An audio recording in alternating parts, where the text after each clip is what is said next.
All right, welcome back to Inside BBI with John and Eric. I'm John McDevitt, of course, with me, senior editor of Big Blue Interactive, Mr. Eric Kennedy. Eric, you had some time off. A lot of things have been going on. The Jets preseason game's over, thank God, and now we've got roster stuff. But first, how you doing? It's been a little while since we talked. Yeah, doing good, doing good. My kids have left the house, so now it's just the wife and me. So we have the empty net. We're going through the empty nest thing right now. So, new chapter.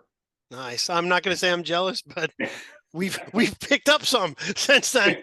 People have come back in. So anyway, so congrats to you. So here we are. Training camp is done. We are now heading into the regular season. We finished up with the Jets. First, let's talk a little bit, very little bit, about the Jets game itself. We talked leading into it. One of the things we thought, there was two trains of thought. Either they were going to play the starters and Jones was going to get another, quarter or whatever. The offensive line would play. But then the Jets came out and they weren't playing their guys. And then I think at that point, the Giants kind of their hand was basically forced. They weren't going to risk theirs either. So thoughts on going into that game? We ended up seeing a lot of backup players, many of whom we knew from the get-go weren't making the team. Yeah, like you said, it could have gone two ways, and it went the way that it normally goes, and it seems to be a league-wide trend now where the teams around the NFL just treat this game as a last hurrah for not to be derogatory, but the bottom feeders on the roster. So you get there are those guys that are playing, they're almost playing for a spot on the practice squad more than anything else at that point. And so I don't know if the Giants would have changed had the Jets handled it different either. We just don't know. We can speculate that they might have played their starters if the Jets did. The Jets are in a different place than we are too. They have legitimate Super Bowl aspirations. I think only the most optimistic Giants fans out there would think that the Giants are going to play up to that level. So the game really sort of became at that point it was a battle of third teamers and sometimes fourth teamers. So midway through the first half, I got on the forum discussion thread on BBI just to see how people were reacting, hopefully expecting people to say, "Oh, this is boring," but it was the opposite. It was like, "Oh my God, what's going on? We stink. I can't believe this. The Jets have so much better depth than us." And I'm like, these are third and fourth teamers for both teams.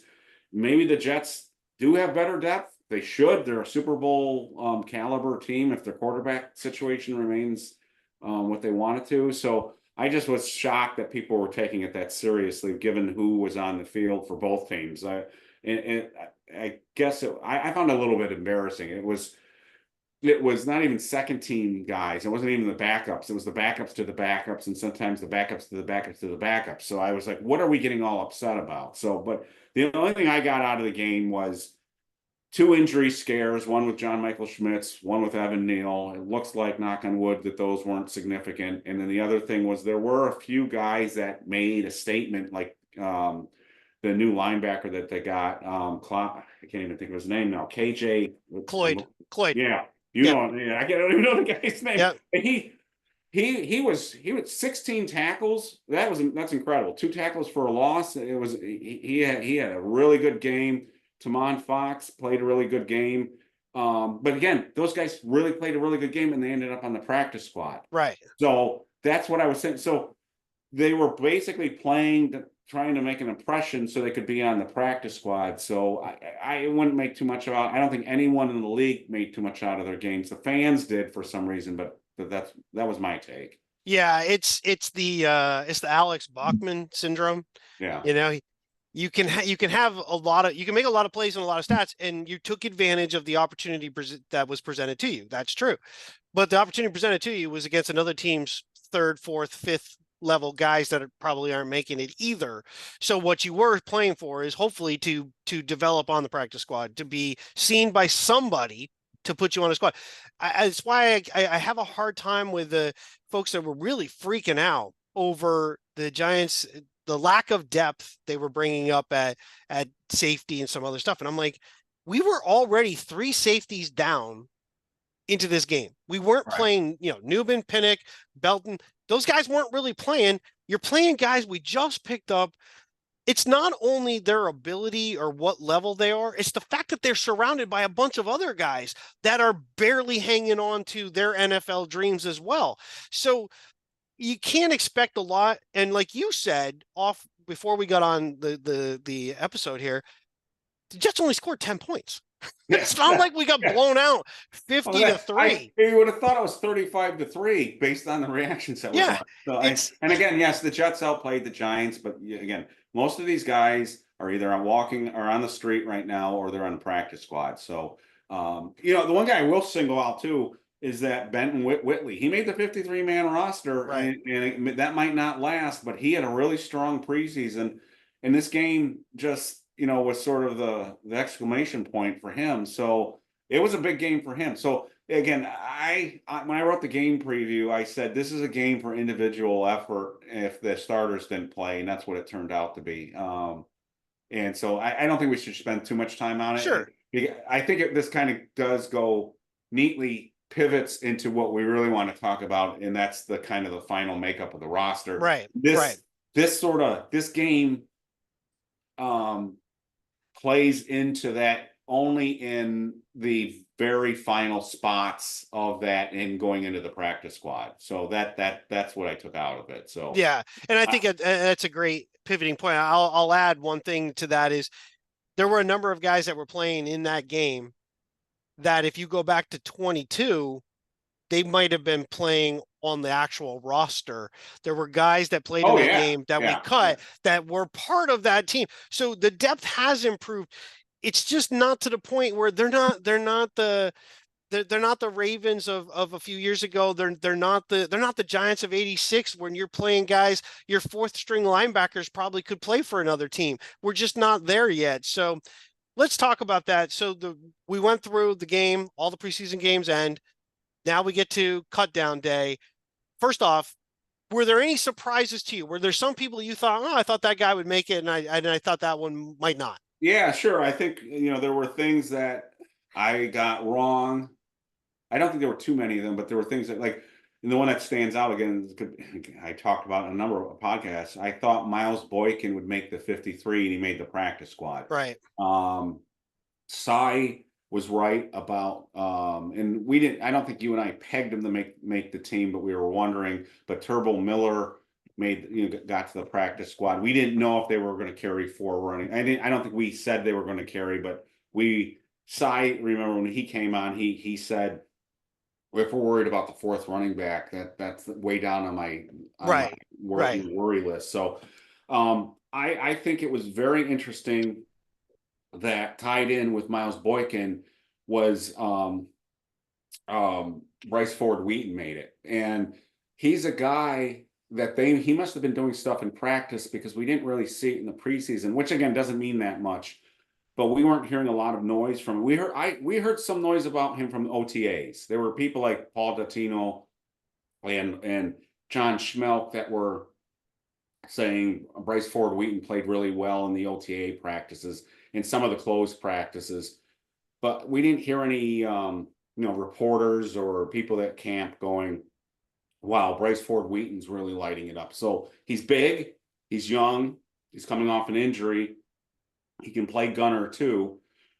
They must see an upside there that they just didn't want to expose, and they chose to keep him. And then the other one that you and I got wrong was Isaiah McKenzie lost out to Gunner, and Gunner's still not 100%. He's still sort of, they got 11 days, I think, now, but between the start of the season, and they're hoping to get him healthy. But right now, both the returner, and then of course Isaiah got hurt and is now in reserve, but it sounds like he wasn't going to make it anyway. So the two that stand out that I kind of surprised me a little bit, it was, and I've said this before in the others, but for those who didn't hear me in the other podcast, I thought Daboll's connection to Isaiah plus his ability to back up Wan'Dale Robinson was going to give him an advantage over Gunner. So that was it on offense was really those 2 wide receivers, because we knew who the top 4 guys were going to be. It was going to be who were going to be those last 2, and I got both of those wrong.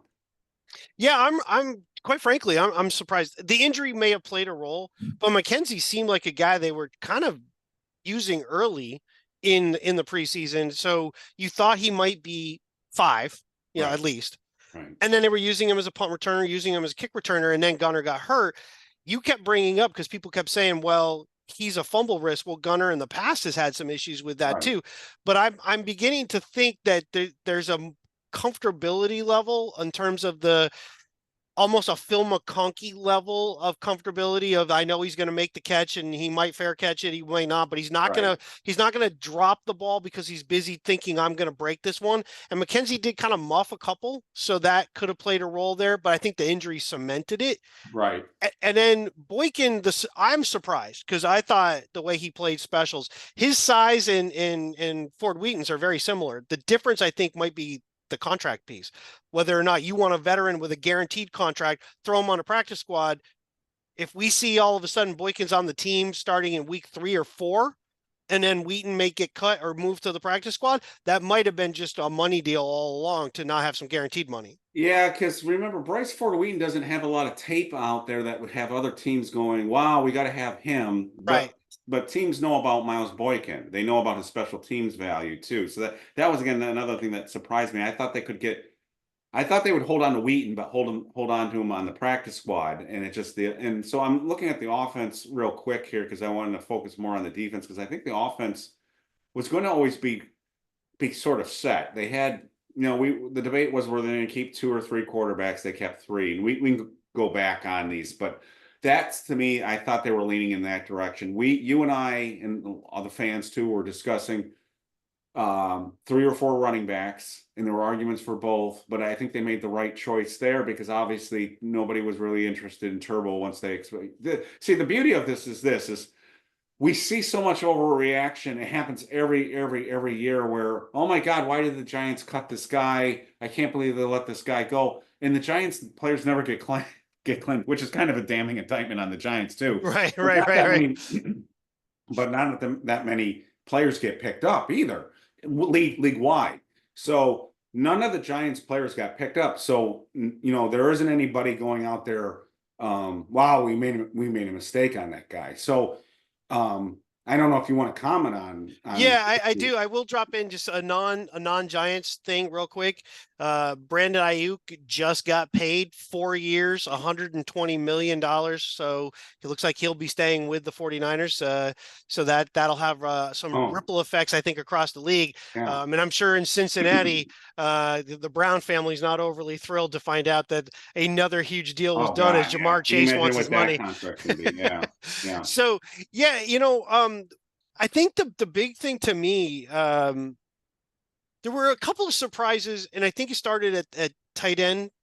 So the Yeah, tight end had fullback, yeah. the Jakob Johnson, which is bad. He's back on the roster, but with him being let go, I was kind of like, all right, where you have 3 backs, we don't have a true fullback. You just got rid of the guy who is kind of the fullback H back. What are we doing there? But we've got the 3 tight ends. How's that going to shake out with Bellinger being so? That was surprising. I mean, the 3 making it, Manhurts, Johnson, Bellinger wasn't, but the fact that you went to 3 backs at the time, so we didn't have a fullback, was surprising that we didn't have either the 4th tight end or Johnson being that hybrid one. But now that he's back on the roster, that kind of solves that problem. Yeah, the interesting thing is this. So I was debating whether they keep 9 or 10 offensive linemen because we had this conversation. Do they keep Schlottman or do they keep Kubas?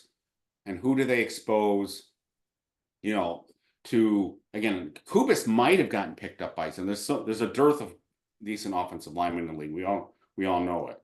Right. And Johnson, the fullback, I'm sorry, and Schlottman has value. He has played as a starter. He's mainly a backup, but he has played as a starter in the past. And they kept 10. I was a little bit surprised they kept 10, but it worked out the way that I thought it was going to be because I was kind of leaning towards having Johnson at fullback and one of Kubas or Schlottman being let go and signed to the practice squad. And we found out today Schlottman broke his leg in practice on what are we on here? We're on Thursday. Broke on his leg in practice on Wednesday. We learned today he's going to be out 8 to 10 weeks. And now they brought Johnson back on. So it kind of worked out the way that I thought it was going to. I wish it didn't work. It didn't work out. The fracture didn't happen, but it kind of worked out kind of how I thought it was going to be because they're not going to be able to activate 10 offensive linemen on game day. They may be Right. able to do 8. So those two guys were kind of be sort of not factors. And so there was a lot of angst tonight too on BBI on threads about, oh my God, we lost our backup center. He's not really the backup center though, because and Coach Daboll confirmed this. If something happened to Schmitz again, Van Roten would go to center and they'd bring in Stinney at guard. Guard. So in a way, Schlottman is the third team center, which somebody said, well, why did we keep him then? Well, we kept him because injuries happen, as we just found out. So Right. Schlottman's good enough to play, but he wasn't, they don't see him as the second best center on this team right now. So in a way, because of the injury, it worked out the way I thought it was going to be, but it didn't work out originally the way it did. So that was the other on offense that, and I'm glad you brought that up. It was so quarterbacks kind of went the way, it wasn't a big shock. The running backs kind of wasn't a bit, it was 3 or 4, but it wasn't a big shock. You and I were debating who 5 and 6 were going to be at wide receiver. Right. Not a big earth-shattering thing, but we thought they were going to go in a different direction. And then the question was how many offensive linemen they were going to go. And we always thought 3 or 4 tight ends. And I throw the fullback in there with the tight end. Even the Giants have got him listed as fullback / tight end, and he's got a tight end number right now. Right.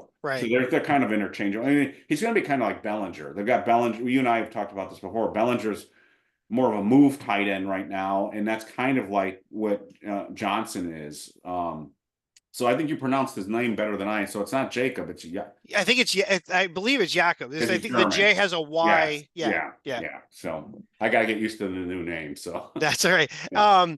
So then, of course, quarterback. We kept 3. There was a thought maybe they would let one go to the practice squad, or as everybody on BBI likes to go crazy, anybody who gets cut from somewhere else is suddenly so much better than any of the guys we have on the roster. So at this point, you kind of knew they had to go with 3 after what happened last year. You can't possibly risk, because there's a good possibility DeVito could have been, as at the very least, would have been attractive to another team on a practice squad. Let's be honest, Jake Fromm is on the practice squad for the Detroit Lions. There is a market for Tommy DeVito. Yeah, if Jake Fromm's on a practice squad, we know there's a market for quarterbacks out there. So I don't know. Cy was a little higher on DeVito's performance in the Jets game, and maybe I was just, again, I was in Georgia, and I was only half paying attention to the game at that point, because again, they were playing guys that weren't even going to make the team, and maybe I should have paid more attention to DeVito in that game. But I thought DeVito had a good opportunity to make a statement this preseason, and I thought it was lukewarm at best. So right. I can understand why you keep him, because you don't know about the injuries, but part of me says, well, not a part of me, a big part of me says we don't have a quarterback. And I got hate email this week on this. I got an email from some lunatic out there who called me all kinds of names about how dare I question Daniel Jones's ability. We should be fully behind every decision the Giants make. How can you call yourself a fan? Lots of expletives in it. And I'm like, that's not what a fan means. You just don't, we're not living in a totalitarian state here where we all, hail the leader here, So it's, again, until proven otherwise. I told this guy, what I said on the podcast last week, I said the same thing. I hope Jones proves us all wrong and makes us look like idiots. I told him that. I said, I hope you're right. I pray you're right. If we're sitting here in October going, wow, where did this come from? I will be the first to say I got this wrong. So, and I wasn't a Jones hater from the beginning. I defended him for the first few years, but it gets to the point where enough is enough. Right. And he's either got to put up or shut up. And the way he ends this is, and I told this to the same guy who was yelling at me through the email, play better and this all goes away. My issue is I like this team. I don't like our quarterback right now. I think we got issues on defense. I think they need another draft on defense too. But I think this team can compete if they can get good play out of the quarterback. And I've said before, I will not completely discount Daniel Jones playing better, but when you make a play like he did the last time he played in the preseason and threw that interception that was picked off for a touchdown, you know, everybody who saw that, there's no defense for that. He's a 6-year vet. You don't make plays like that. Right. There's no, Right. that wasn't on the offensive line. That wasn't on the person he was throwing to. That was on Daniel Jones. You can't do that.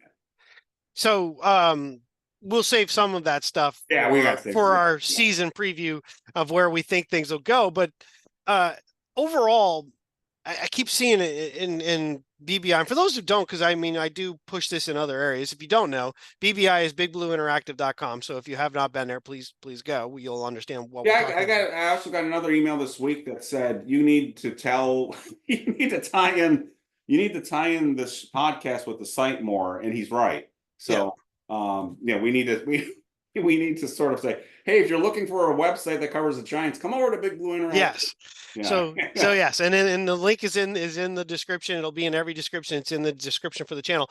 And we'll be answering, and then we have been answering member questions. That's right. If you're a member of the site and you've got questions and you want us to answer it, we're not asking for you to contribute money to answer your questions like some sites do. Throw out a question and we'll answer it. So again, like, subscribe, comment, please.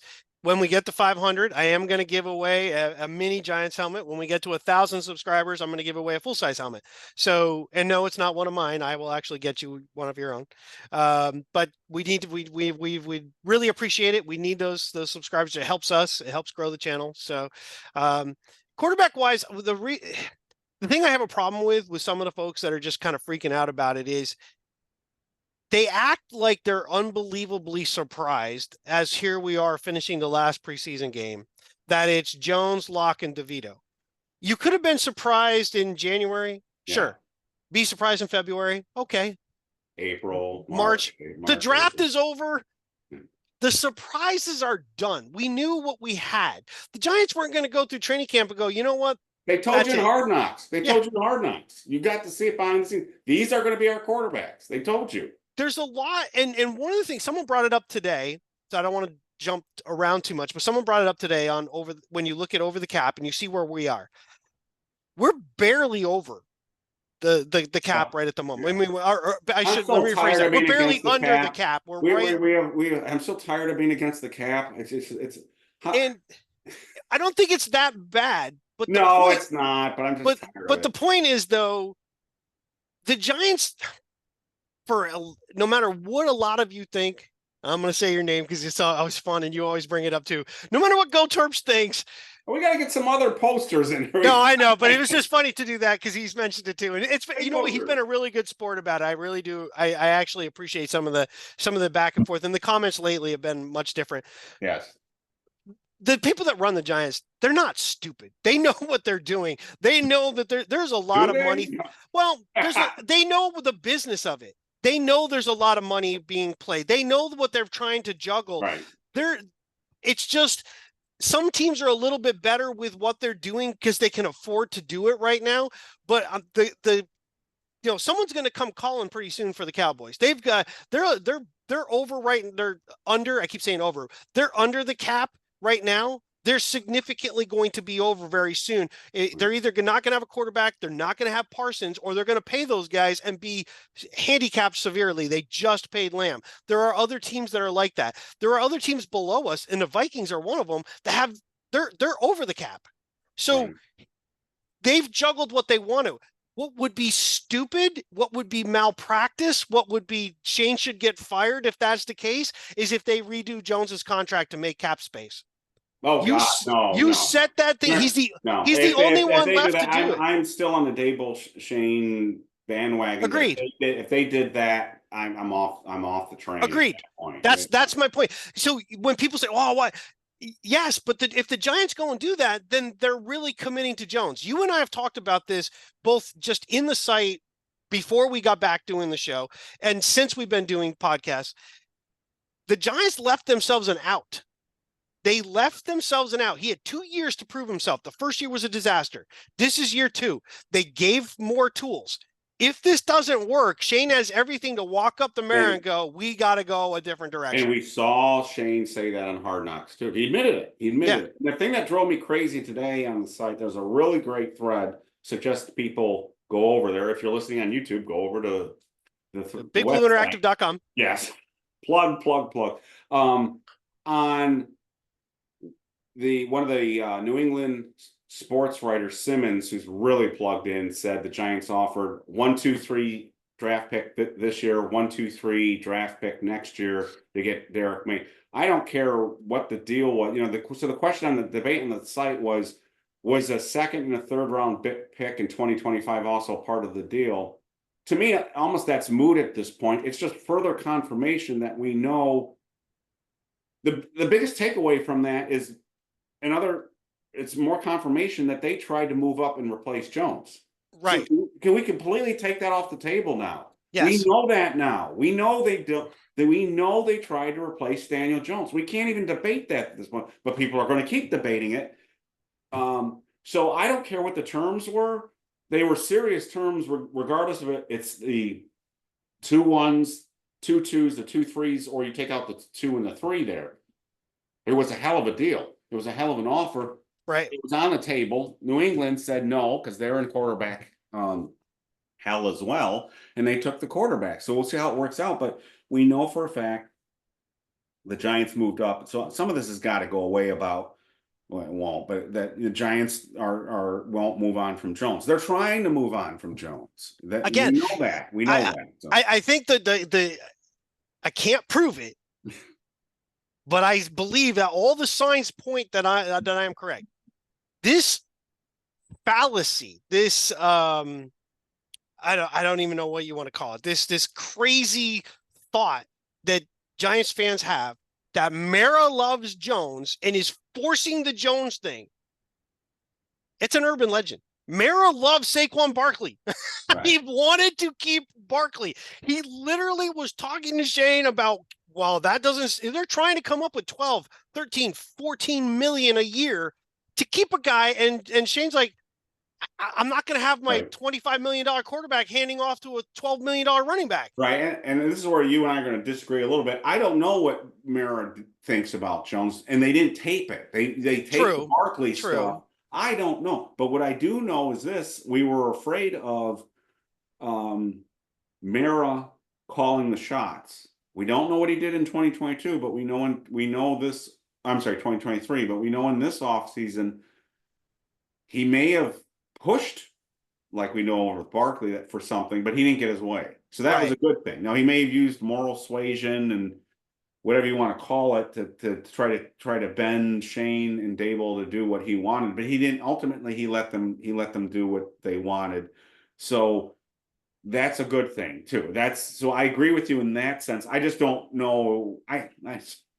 Knowing how Mara has, and we know this now, how he's reacted to people in the past, like Eli, like Barkley and other players, we know he has favorites. And I have a hard time believing Daniel Jones isn't one of his favorites as well, just because the way we've seen him talk about Jones in public when he shouldn't be talking to the reporters about this. I wish that's the one thing that drives me nuts with John Mara. And if I could, again, he owns the team, he can do whatever the F he wants to do. He can do, he's entitled to it. I just wouldn't do it. If I'm running that team, especially a team that has been an embarrassment for more than a decade now, I defer to the experts that I hire to make those comments in public. And I have those private conversations behind the scenes with my guys. I don't go out there and say that. That's what drives me nuts about him. I don't know if he's even aware that that's an issue, or he doesn't care if that's an issue.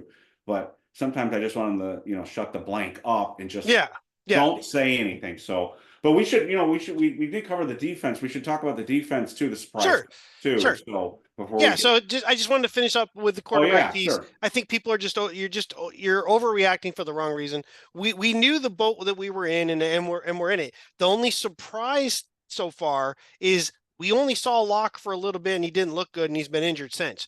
We technically don't even. And he looked terrible. It was just a tiny part of game, but it was terrible. It was bad. And with the ones, by the way, with part of our ones. Right. So we don't know. We still don't really know if he's even going to be healthy to play the game against the Vikings. No one's really said.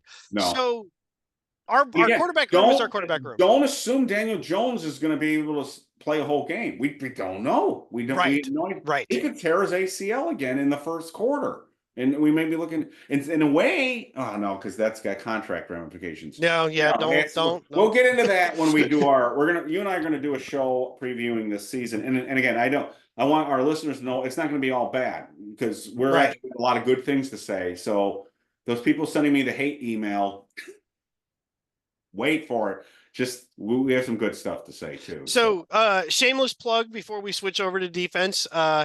We will be having we still are having Leonard Marshall. We're going to get that one done. Paul Dottino is going to be coming on in the near future as well. Giants fans know we're not going to rake somebody over the coals to ask them if they're just supporting the Giants. I've seen some people treat Carl Banks online just horribly. I don't understand it. We have Colin Lindsay of the Great Blue North Report, GBNReport.com. He'll be coming on. We're going to talk prospects for 2025. We have some other players lined up down the road. I'll say names. I won't give dates yet, but Perry Williams, Howard Cross. So we do have some other people that'll be coming. So lots of stuff. Make sure you like, subscribe, all that good stuff. Let's switch to defense, Eric, since you brought it up.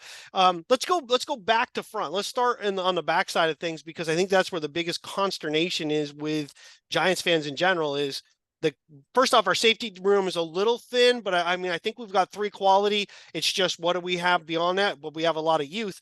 But our second cornerback, we got Banks on one side. Second did not get decided within the team. But then when the waivers pieces came through, we didn't really decide it there either. Yeah, and we'll get into this more, I think, when we do our season preview. And I guess I should have mentioned this before we moved off to offense. But there are 2 areas that didn't get really the ideal, I don't know how to phrase this, ideal treatment, the ideal solution, resolution, the ideal resolution that we were looking for.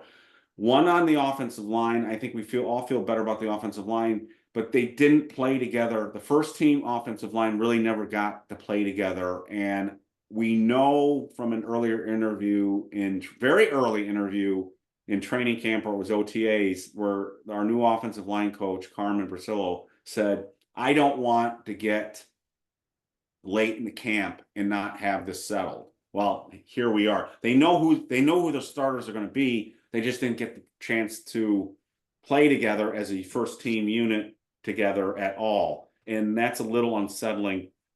I don't mean it's not going to be a vast improvement over last year or last few years, but in an ideal world, you wanted them to play together and get some cohesion, and that didn't happen. The other area is what you're talking about. It's the secondary. Let's be honest, it didn't work out the way the Giants wanted. They wanted Cordell Flott to nail that position down, and he didn't do it. First, I think he started off okay, but then it was up and down, up and down. Jerome Henderson, the defensive backs coach, said at one point, but when he got hurt, that he was improving, and it was too bad that he got hurt because he was starting to practice well. I don't know if that's BS or not, but that's what he said. But he hasn't been and that was weeks ago, 2 weeks. I'm not sure, but 2 or 3 weeks ago, he hasn't even been back until this week. He missed the preseason basically. And then they had to bring Nick McLeod in, and Nick McLeod didn't have a great performance either. So they don't have that opposite corner settled, and it's going to be a problem, which led to what you're going to get at. The assumption was they were going to get somebody on the waiver wire or make a trade or sign a veteran. And I still think I wouldn't count out them signing a veteran before or after the season starts. They may be, you and I have talked before, there's a contract ramification if you wait a couple of weeks on a veteran. There are a couple of veterans still out there that the Giants have been rumored to be tied to from asshats, our rumor mongers, basically. So we'll see if they've got it, if they're plugged in or not. But they don't have that. They don't have that resolved. It's a very young secondary overall. That would be a problem anyways. But they don't have that, and it never did get resolved.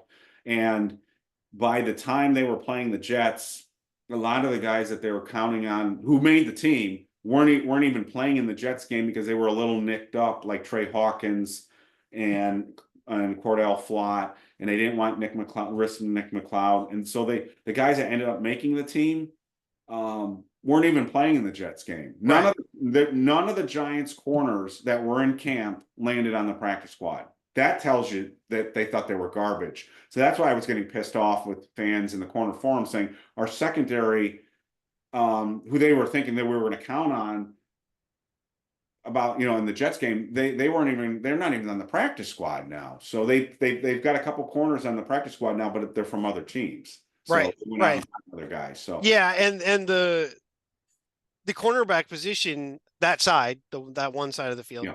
the cornerback 2, was ultimately decided not via battle, but it was decided by these guys showed a little bit at different points, and they're just better than anything else that we have. So we'll run with these guys for now, but nobody stood out for various reasons, like you just said. I mean, no one played the entire preseason. We still don't know who they picked. Don't right. assume it's Nick McLeod. It could be Cordell Flott. Dave all said today he thinks he knows how this is going to play out, but we still don't know. I wouldn't bet any money on that. We know who the guy is going to be that start. I mean, for all we know, I don't think it's going to go this way, but it could be Trey Hawkins. We have no idea who's going to be the guy. I tend to think the way it's going to go, at least unless we pick somebody else up in the near future, is it's going to be based on opponent. If you're dealing with somebody who's a little bit bigger, a little bit more physical, then maybe it's not Flott that you put out there that week. You're going to put Hawkins out there because he's a little bit more big, more physical. If it's somebody who's a little faster, a little bit more twitchy, then you're going to put the skinnier Flott who might be able to play that a little bit better. I mean, it's almost like they're just going to we mashed unit in 22 and they got away with it. We talked about go back and look at that again. And look at the game against the Packers when they went overseas and they played in London, I believe. Yeah. Jones was hurt. Barkley got hurt during the game. The entire secondary was banged up. We had a bunch of guys. We were just rotating people in and out. Guys that we picked up just off the street. They had to make it work. You've got Banks. He's got to play to the level that we drafted him at. Well, that's the other issue. I'm glad you brought that up. Again, we don't know everything the coaches are saying, but I don't think we got the kind of summer, let's put it that way, the kind of summer that we were hoping Deonte Banks would have. Again, I'm not writing him off. I'm not saying he's a bust. I'm not saying he's going to be a bad player.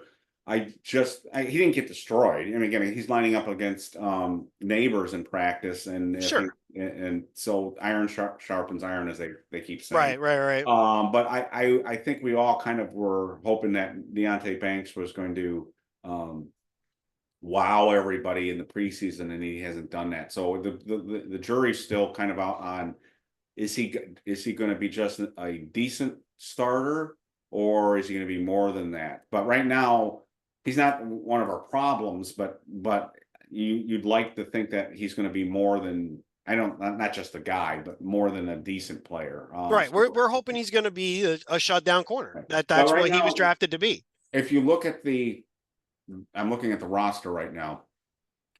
So they've got technically 6 corners, but they've got Isaiah Simmons listed as a corner, which, so we'll see how they do that.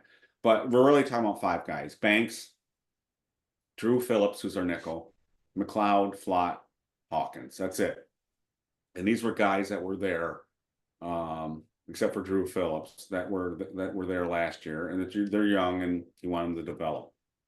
The safeties were pretty much who we thought they were going to be, except they've added Anthony Johnson, who was they picked up on waivers from Green Bay, and I'm guessing he's going to be like a Javarius Owens, but who can stay healthy.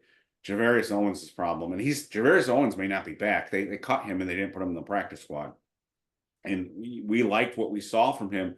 But again, smart, tough, dependable. Dependable means you got to stay healthy, right? And he hasn't been able to do that. So safeties are very young. I mean, Jason Pinnock's a young player still. I mean, these are all young guys. I'm looking at the ages. These are all really, really, really young guys. I mean, Nick McLeod's like the veteran of the unit right now. Simmons, if you count, if you really think he's a defensive back, the same thing. But everybody else is 23, 24 years old. This is a really, really, really young group. I kind of like that, but it's also a little bit scary, and there's going to be growing pains because of that. Sure. So but we didn't get that. I don't think there's any. Oh, I do want to throw this in here. The one surprise is this that I did have. I kind of thought because they were so young, one of the veteran corners that they did sign in the spring would make it, like David Long or Trey Herndon. I Right. thought one of them might have kind of got on the roster, and they not only let them go. And again, the practice squad is a two-way street, so maybe they said no to that too. But they didn't bring him on the practice squad either. So they let those guys go, and those were the two sort of safety nets. So they got rid of their safety nets. So do they bring in another safety net with a veteran in free agency like you were talking about at this point or not? And if they do, then somebody like Trey Hawkins's status is a little tenuous, I would think, right now. It almost seems like, again, we've talked about the churning of the roster, and a lot of people are busting on Shane for the way he's put the roster together. And it's, until the results are in, it's debatable. You can debate it. I'm of the mindset, though, what happened in 22 happened faster than they thought would have happened. And I think it set back the churning of the roster the way they really wanted to do it a little bit, because the mindset, and we talked about it, before we started to record, about something else not related to the defense. Right. I think the mindset became, how do we build on what we had? How do we just kind of supplant some pieces, move up a little bit, and keep that momentum going? But we weren't there. So they've churned this roster a lot. I think you almost have to run with the youth at this point. What's the point of getting a veteran corner just to pay him and to get when you need to develop and whatever? We're going to rely on the front, which we're going to get to in a minute anyway. You're going to have to run with what you got. I still think, though, they might go and try to get somebody else. Oh, sure. I do too. I don't think Farley's the guy, though, that people keep talking about. His injury history to me is like, you don't touch that guy. I'm sorry, who are you talking about? I didn't hear that. Caleb Farley from Tennessee. Oh, yeah. He's just so injured. It's just not. Yeah, well, again, the coach knows him too, so right. we'll find out. So, and Witherspoon's the one that keeps getting mentioned out there. So we'll see what happens there. My gut tells me they're not done there. They've got an ass hat on the site, and for those who don't know, ass hat on BBI and Big Blue Interactive means somebody who's somehow plugged into insiders information. So sometimes they're full of it. Sometimes they have good information. We'll have to see. So it's going to be interesting. It's a young secondary. I think they might still add somebody. I will say this. They know they've got a problem there because of Hard Knocks again, and they wanted a corner in the second round, and they showed their hand. Corners went off the board, and so they know they got a problem at quarterback. They know they got a problem at cornerback. They know that. They've admitted that. They said it on camera. That wasn't for PR purposes. That was said back in, again, the quarterback way early in the preseason. Off season. And in the draft, lead up to the draft, they were targeting those corners. We saw it. So they know that they want them. I will say this, Nubin, knock on wood, seems to have worked out for them, because it looks like he's already taken over that starting job. Yeah. Like, Belton will still play, but I think if Nubin wasn't on this roster, we would be a little more nervous about what's going on at safety right now. You and I would be talking. We're not talking about the safeties right now. Again, young, they're going to make mistakes.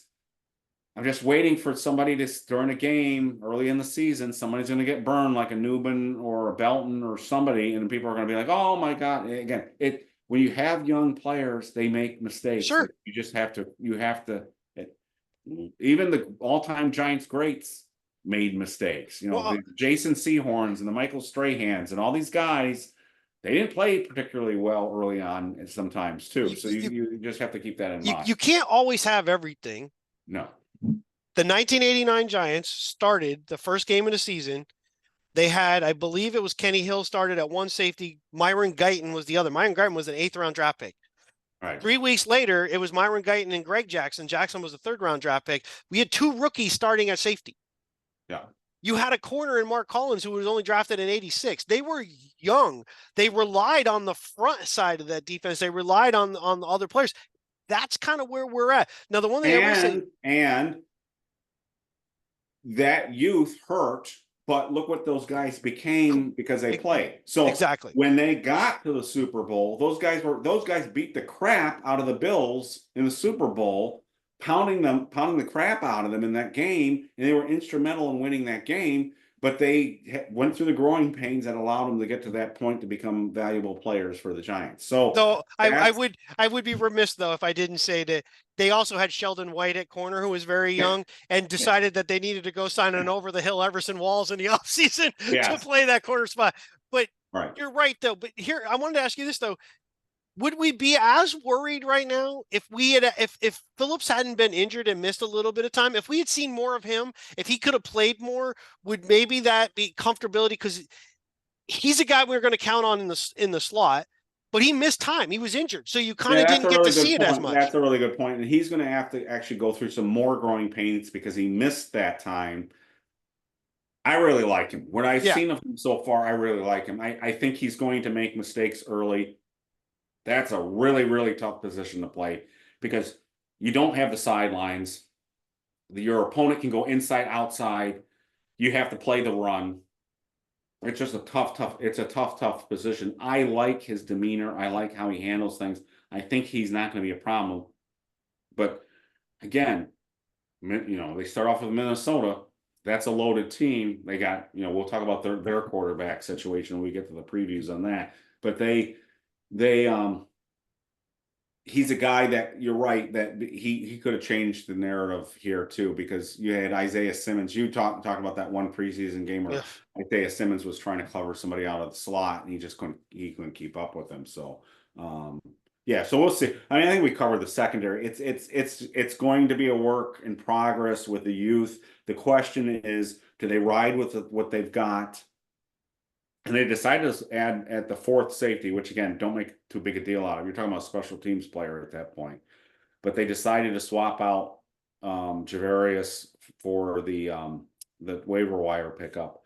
And now the question is, do they get rid of one of the corners on the roster right now and sign the veteran? And by the time this is up, when you load this, we could find out that they've done that. We Right, don't know. It could be any right. time that they do that. So, You or they may not. especially since they have the I believe it's the next 3 days off. I Yeah. think that the teams are like, settling down. Management's not taking the time off. They're going to be trying to No. figure out what they're doing. Right. So let's move forward then. Let's jump into the linebacker position. Right. To Yeah. me, I'm far more worried right now, even though we have bodies at corner. Whether they're good or not, we don't know yet, but we have bodies. At inside linebacker, we've got injuries and question marks, and we're hoping we can kind of band-aid this thing together for a little while. Your thoughts on the way that shook out, the guys that made the team, which was kind of pretty much who you thought was going to make the team, but you've got McFadden still a huge question mark. Yeah, I actually like the group if it wasn't for the injuries. It's the injuries that have screwed this up. And now we've got Adams on IR. We've got Deontay Johnson on IR. Is that it? I think those two guys. So they originally started off with 6 and everyone was flipping out. Why are we carrying 6 linebackers? Half of them are hurt guys. It's not going to stay like this. Lo and behold, a day later, 2 of them are already on IR and are out for at least 4 games. So the big question is somebody in the site today smartly asked, what are they going to do for the first game against the Vikings if Micah McFadden can't play? That's a great question. Is it going to be Isaiah Simmons kind of playing a hybrid role? Do they dare play the rookie Darius Muasau there? Is Carter Coughlin, who has not really been a defensive player for years, Yeah. but he has gotten second team snaps in camp. So that's a really scary position in the short term. I don't want people to think it's a scary position in the long term, because as soon as Micah McFadden and Deontay Johnson are back, I feel completely different about that position. Even if Micah McFadden still has tackling issues, I love what I saw from Deontay Johnson. I think Deontay Johnson's the eventual starter on this team. I really Yeah, do. I agree. And I think Micah McFadden is going to be the backup. I may be dead wrong about that, but if you've got those 3 guys and a Darius Muasau, I like our group. The problem is the first 4 games until those other guys get back, and Adams on special teams, that's where they're at right now. So, and Adams could have come in there and been a factor in the short term too, but he's on IR too now. So I agree with you completely from the standpoint that the injuries have really made this kind of a nervous situation right now. Yeah, I mean it's thin. I mean it's Man, just it's because of very injuries. yeah, it's just very thin. So you've got Simmons who kind of could be pulled forward. He could be a passing down guy. I mean he's basically going to play a big nickel role, but he could play the line. But he's not going to provide much in run support, but he could if they absolutely had to. But they're thin. So on the outside, however, we've got the knowns, which are Thibodeau and Burns. Yeah. And we haven't seen them play much, but the little bit that we have, we do see pressures. You can see in practice they're making life hell for his, our franchise left tackle. Burns is giving him some fits. So we know we've got one was a known commodity that just needs to continue to do the same with the Giants. Then there's Tibbs, who's close. Right. It depends on who you ask. I think you might be higher on him sometimes than I am. I think overall I'm fine with him, but there are games where I wonder sometimes he disappeared. I think Burns is going to help with that. Well, I think those are valid questions. I haven't made up my mind on him. I think he's not a bust, but we want him up here. Correct. We don't want him like here. We want him up here. Yeah. The good news is Brian Burns looks like he's what's advertised. He is. Yeah. If you give Andrew Thomas problems in camp. And I've seen enough of him in the preseason, not a lot where he's got a nasty spin move. He's going to cause problems for the other team. If he had come into camp and been another sort of up and down player, then you have a valid criticism where Giants fans who have said, why did we give up a 2nd-round pick? Why didn't we keep that? Then we could have gotten the corner. Because I've told them, well, if you took the corner, then you have a glaring need opposite of Thibodeau, because Aziz isn't that guy. I mean, I think Aziz has been I think if you had to pick one guy who's been the most disappointing guy in the preseason, it's been Aziz Ojulari. I mean, Are you surprised he's still with the team? No, because I don't think he showed enough for another team to sort of come in and say, hey, we'll take he's an injury-prone player who had a bad preseason, so why would anybody trade for him? I know there were a couple of beat writers that were saying I could see him be traded. I don't know what his market is at this point. I think the more exciting thing is Benton Whitley showed more than Aziz did this preseason. And I'm not saying Benton Whitley is going to be the answer. I'm just saying there are players on this team back when camp started that I would not have thought would be where they are today. Benton Whitley is one of them. Elijah Chapman's the other one. I think we were all hoping like somebody like Elijah Chapman. We'll get to Elijah in a second. Sure. But there are some people on this team that made the team and they deservedly so made the team because of the way they perform. And Benton Whitley is one of those guys. And Tamon Fox he was hurt for much of the camp, and he had a heck of a finish too. And I'm glad he's back on the practice squad, not because he's the answer, but I think if you really had to go into a game, and somebody was hurt, you can at least survive with him. He's not the answer. You want to upgrade with him, but you could do a lot worse than him. I don't know what's going on with Aziz. He's healthy right now, and he seems to be regressing. So they saw enough to keep him. I think that defensively, what surprised me more than anything, and I got to look at the chart here, is that they chose to keep 5. And I'm looking at here. They chose to keep 5 outside linebackers. So we knew Burns and Thibodeau were going to make it. I think we kind of figured Ojulari was going to make it by default. Right. Yeah. And I think many of us were thinking Boogie Basham. And he's another one that I think a lot of us thought wasn't going to be even in the conversation, because he did nothing last year, but he didn't look bad. He didn't look great, but he didn't look bad. So I think a lot of us were leaning towards, well, it's going to be Ojulari and Boogie, but Boogie ended up making it. And then Benton Whitley really earned it. He really did. And by his play, he really earned it. So one of the surprises to me is they kept 5. I don't know if they're gonna stay that way, but they kept 5. Yeah, so a couple things, and I'll do them kind of in reverse. I'm going to start with where you left off with Boogie. I told you this, told the podcast this when after watching in the beginning of the Lions game, as I'm watching him when he came on the field, I had written down next to his name, and I didn't, not to be an ass about it, but I wrote Jag. I wrote Jag. He's just Right. another guy. No, right. And the way he played last year, that's exactly. But then as the game went on, I started to watch a little bit more, and I'm like, well, maybe he's not. Like he was showing some things, but you don't want to. First off, I mean, it's like never overestimate, things that happen in the preseason. More Oh fans yeah. watching a game in a preseason get so hung up on what happened where it has no effect. Again, it's the Alex Bachman syndrome.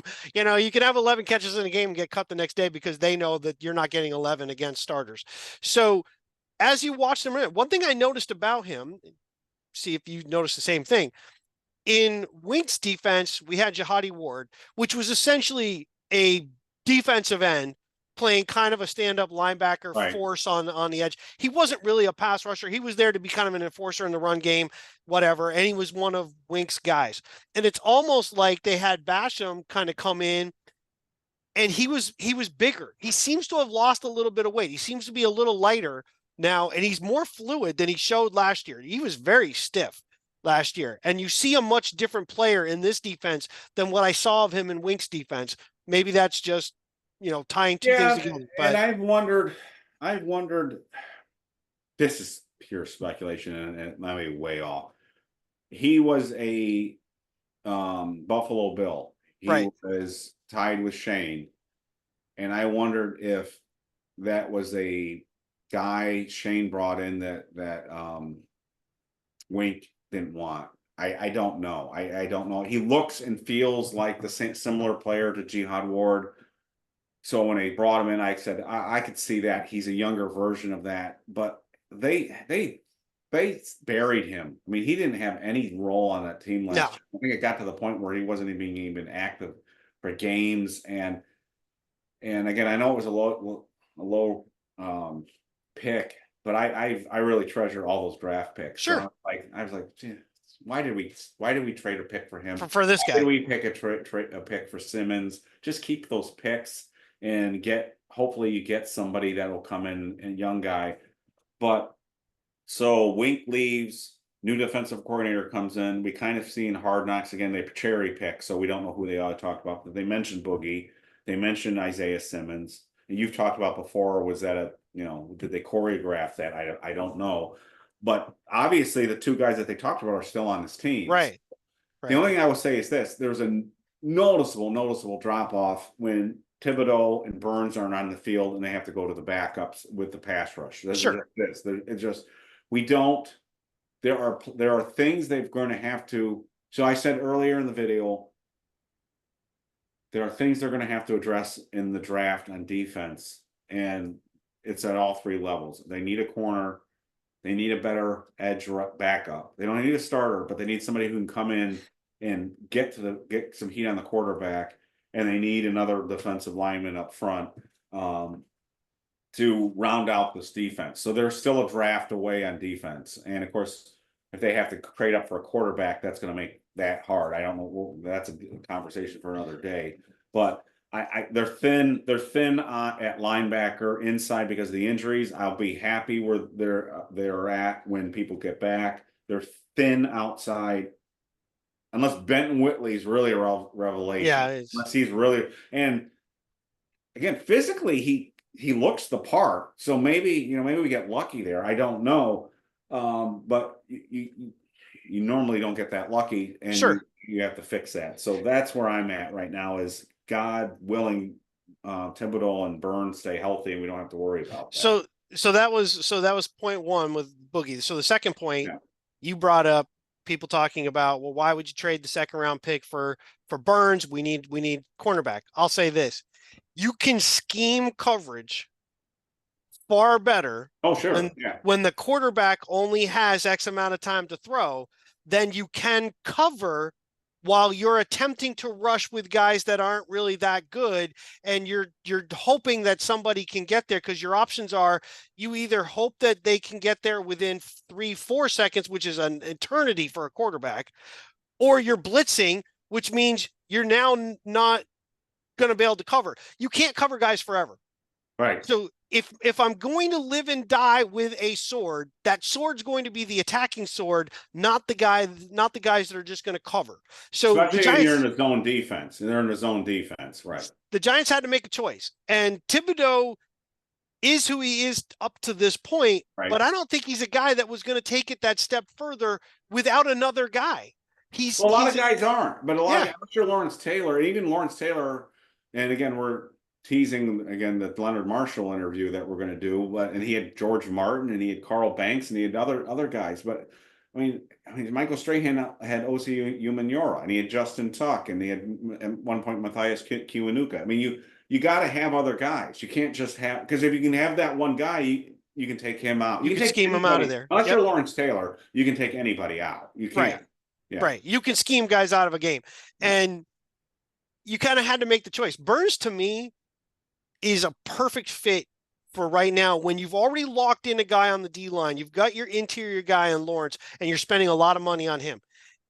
If we're going to take advantage of that, you've got to have the outside rush pieces, or we've wasted all that money on an interior defensive lineman who cannot affect the game enough by himself. Right. Aaron Donald wouldn't have been Aaron Donald if he was just Aaron Donald.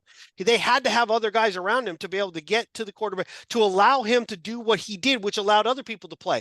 Lawrence could be stopped if that's all you have is Lawrence. Same as Thibodeau on the outside, because Thibodeau to me is limited. He's not as – look at Burns when he rushes. Just watch the way he plays. He's a little thinner.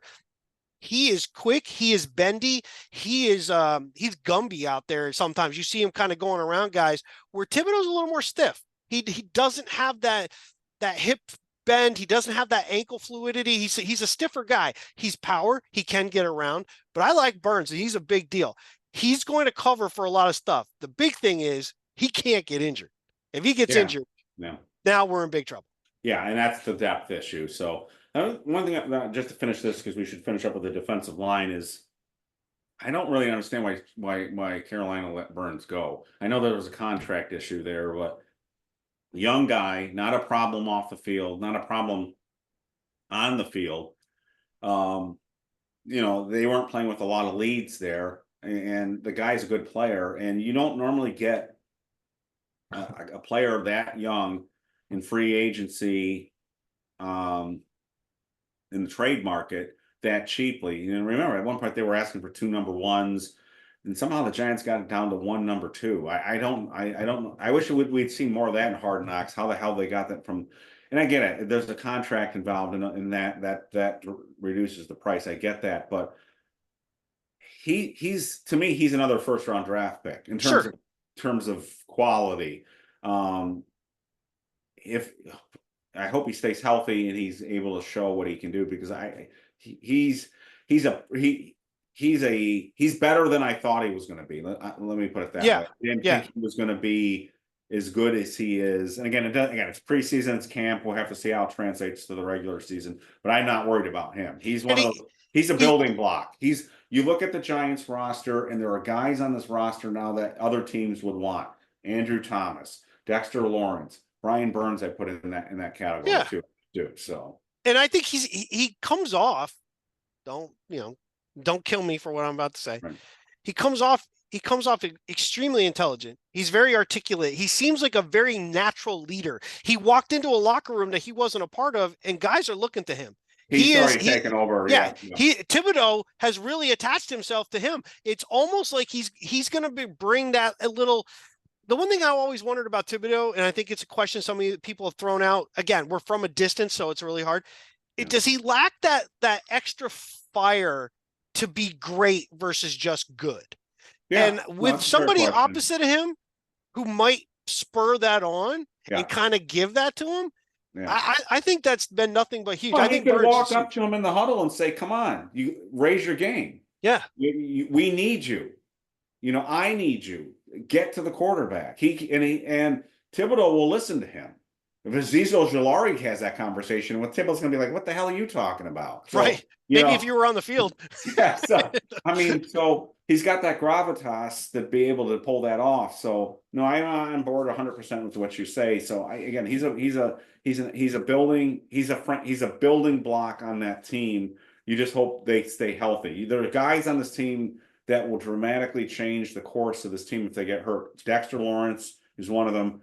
We saw what happened when you lose Andrew Thomas.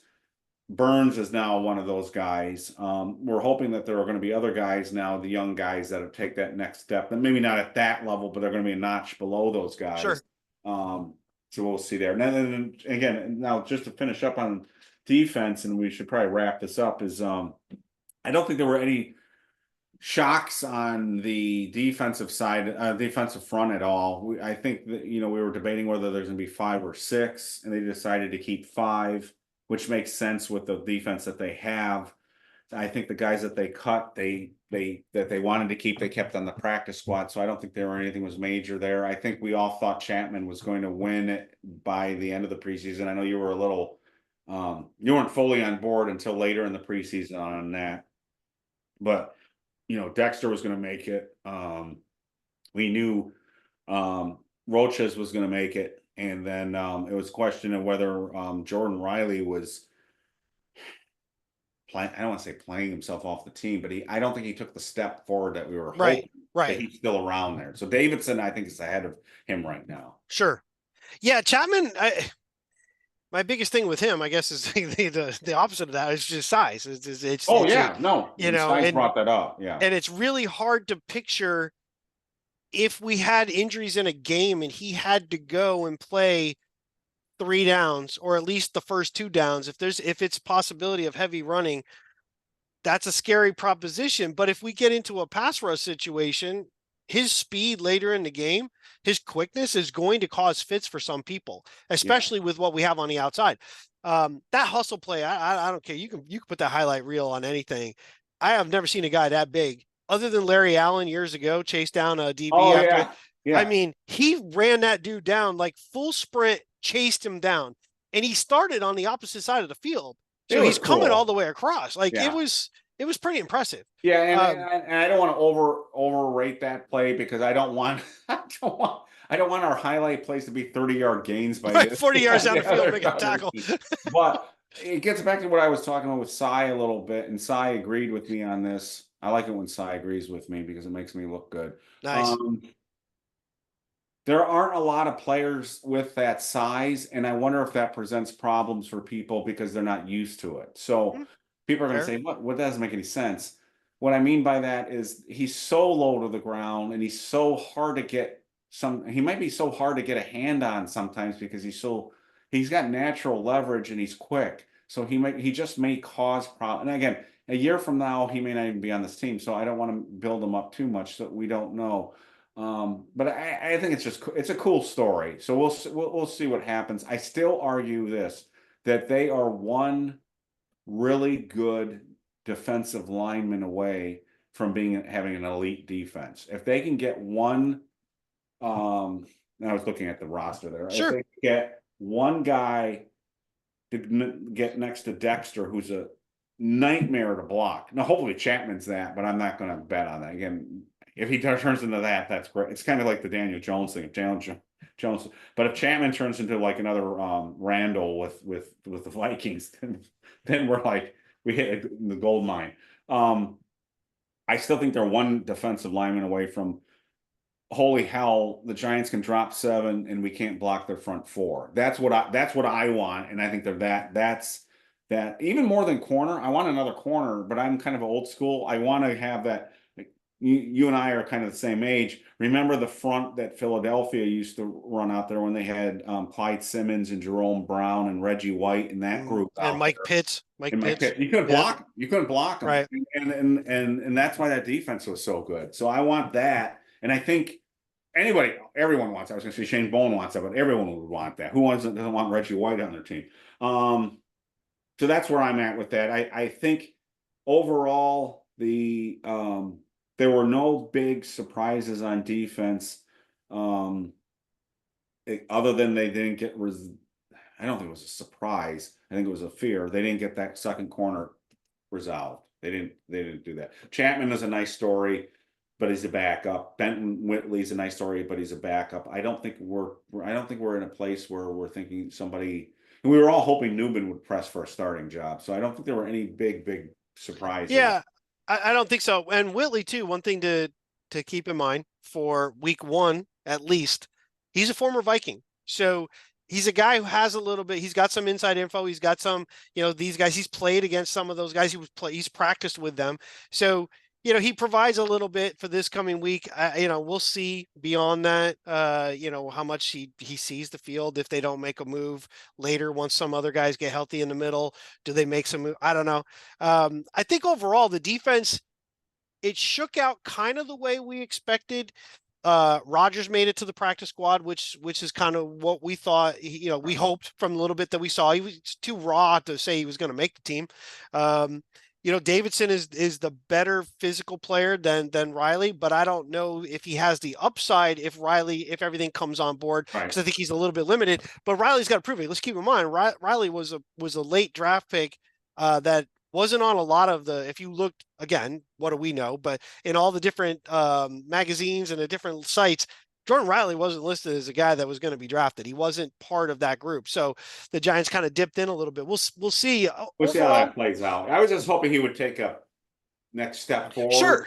And sure. I don't think we saw. I'm not writing him off. I just thought I was hoping. He was one of those guys where you're hoping, whoa, wow, is he playing really good this preseason? Right. Do it. So right. He's the opposite of the situation of what I think you're hinting at. He didn't play himself off the team. He just didn't do anything that made you go, he's a lock to be there. And Darian Beavers, on the other hand, did enough in games that told you he's just not a guy anymore that can play. And if there's a defensive lineman out there that comes shakes free and that they want to sign, I think Jordan Riley's situation is tenuous. I really do. Yeah, I agree. I think, he's the obvious one. I don't think it's Chapman, because Chapman's kind of the backup 3 technique guy. So and I just want to touch real quick. Well, he also Chapman also gives you special teams ability. He can cover. He's got speed. He can cover, and Riley's not going to be that guy. And the interesting about Chapman, he's played fullback before. So I mean, I don't think he's going to do that. But if he was in the Patriots, when Belichick was there, they probably would have played absolutely in the backfield. So real quick, I want to just touch on the practice squad, the guys that I'm glad that they resigned. I'm not going to go over everybody, but we were wondering, is Dante Miller going to survive cuts? But he's on there. Isaiah Hodgins is on the practice squad. Miles Boykin, who I thought was going to be in the 53. Lawrence Cager, who I still think could be a valuable player if somebody gets hurt, because he started off strong. Even Dable talked him up, and it just went south with him with 2 injuries. And I was afraid they were going to have to waive him with an injury, and they didn't have to do that, so they got him to the practice squad. They kept a couple developmental linemen, and another one under the radar guy that is on the practice squad. So Schlottman's on IR now, and he's going to be out for 8 to 10 weeks.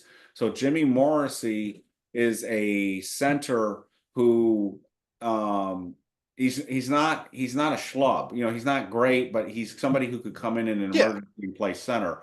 So I'm curious about Elijah Garcia, who they got from Denver, who, reading fan comments, he's a guy that he's not garbage either. He's a guy that if they need somebody to come in and maybe play a game, if somebody's hurt, he could do. Tamon Fox is there. And I'm really glad that KJ Cloyd, who I couldn't remember his name earlier, KJ Cloyd, he may, again, may not be anything, but when an inside linebacker gets 16 tackles in a game, I don't care if it's a preseason game or not, that catches your attention. They weren't down the field tackles either. They were, he made a statement with that game.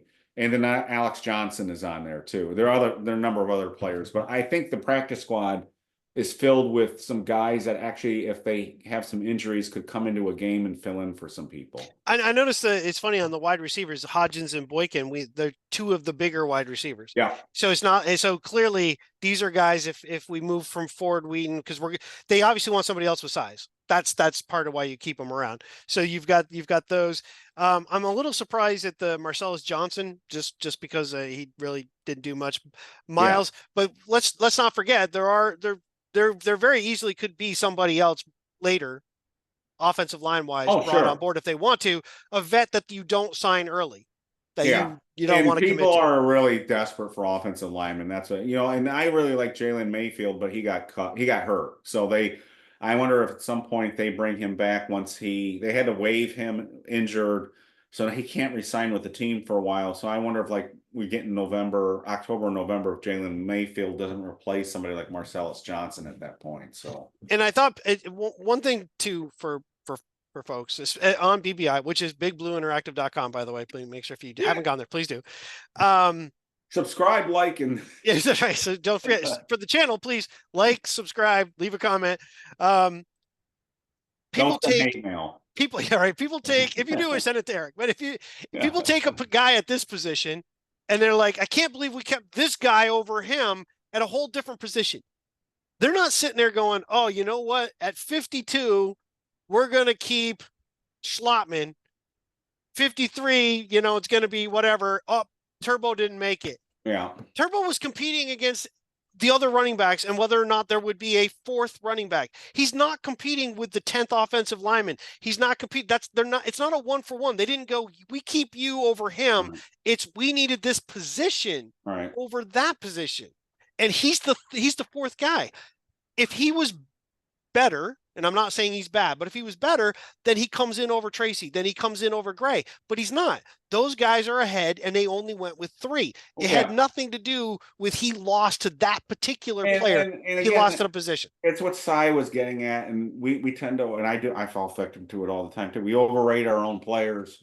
Right. And we also, how many times do you get to the 4th running back? So again, knock on wood, hopefully injuries don't hit the running back position, but Tyrone Tracy wasn't going to see any playing time. He was never going to play unless somebody got hurt. And now if somebody does get hurt, they bring him up from the practice squad. So it's the best of, in a way, it was kind of good that, again, if the players are out there listening to this, I don't want you to get hurt, but sometimes if you do get hurt, it actually saves you in a way from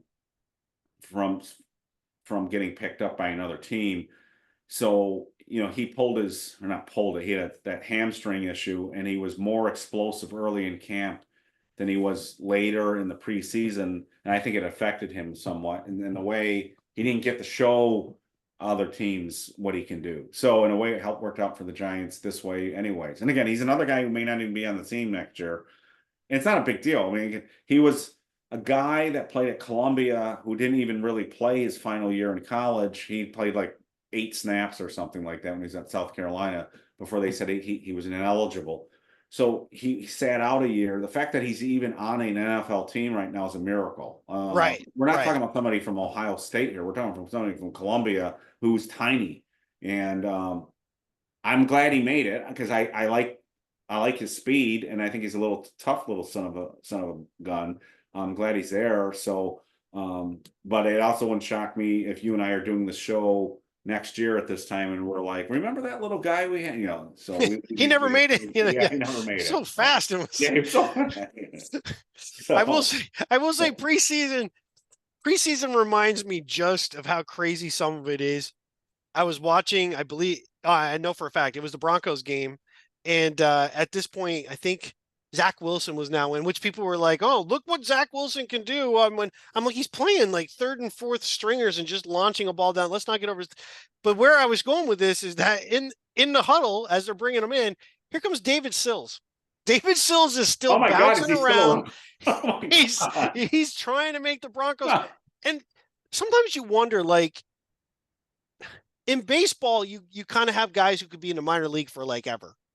Yeah. But in NFL, you're essentially going to camp, get the crap beat out of you. You're a sacrificial lamb lots of times because there's other guys that they're going to keep. They know they're keeping. And then you get cut. And you might stay with the practice squad. You might not. But for the Sills, how many years is this?